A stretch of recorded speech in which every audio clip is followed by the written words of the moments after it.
did have Justin Rose on. And before the podcast with Justin Rose, and by the way, if you haven't listened to that podcast yet, you need to, because it was brilliant. He is one of my favourite golfers ever. I just, genuinely, it was hard. I just wish we had another half an hour with him. I agree, but that made me want more. It left me wanting more. So Justin was fantastic with his time. We teed off super early last Thursday. Yeah, Thursday down at Northants Golf Club.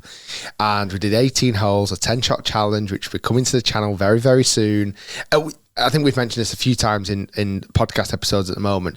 We're really far ahead with content at the moment. Like, we've got content we filmed that's not going to be going out till August. Wow. So we are going to reshuffle things, get the Justin Rose video out a little bit sooner, but expect it in the next few weeks, certainly not this week. But yeah, we've done the 18 holes. Justin had commitments in the afternoon. We had to grab some lunch. So we actually only managed to sit down with Justin for 30 minutes. But yeah, I felt like we did actually cover a hell of a lot in that 30-minute window. Well, what was interesting, we did only sit with him for 30 minutes for the podcast, but obviously we had loads of time with him before, having food and whatever. Oh, no, food was after, wasn't it? But that would have been time for a podcast. We all had to eat.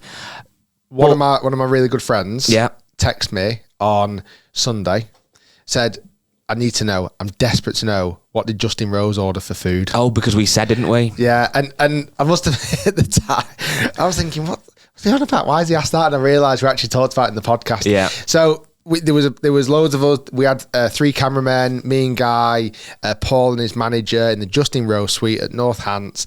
And Justin went to town. He ordered pizzas, actual beef burgers, chicken burgers. Too many chips. Did you notice as well? Fat chips and Of course he did. chips. Justin Rose talking about. So he literally had every base covered. What's the other thing I noticed that I was very, very impressed with? The sauces. A massive container.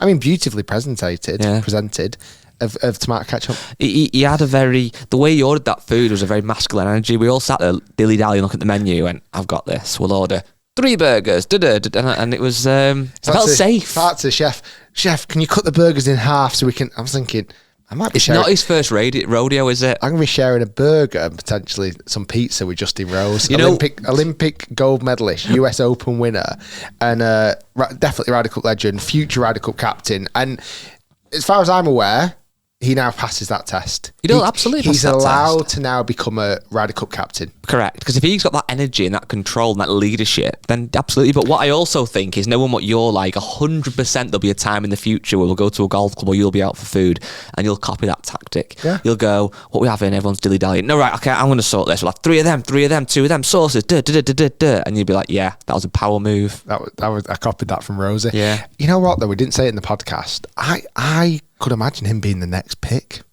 after Luke Donald. Potentially, yeah. Now, I didn't want to say that in front of him because I think he kind of got the vibe, and he still very much feels like he's going to win tournaments, win majors. He does. And the way he played, honestly, last week was nothing short of miraculous. Considering in his own account he didn't play ridiculous, but anyway, I don't want to spoil it too much.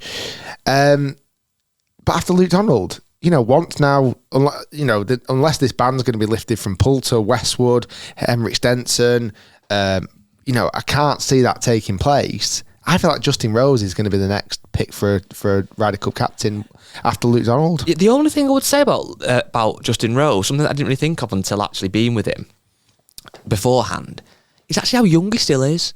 Because in my head, I would put him, and I'd almost put like Justin Rose, Lee Westwood and Poulter in that same bracket. But Rosie is actually, and Rosie's what I call him now, by the way. He's actually 8 years younger than Lee Westwood. He's only 43. But because he's been around since he was 17, it feels like it doesn't look old, obviously, but he feels so much older. But whether he is genuinely thinking, well, I can comfortably be competitive on 50. I was Luke Donald. Luke Donald, I think he'll be Luke Donald between. Looks younger. I think Luke Donald will be probably he's 46, so he's 3 years older than. But that's what Justin I'm saying. Rose. Like, I think in 3 or 4 years' time, I wouldn't be potentially. Surprised.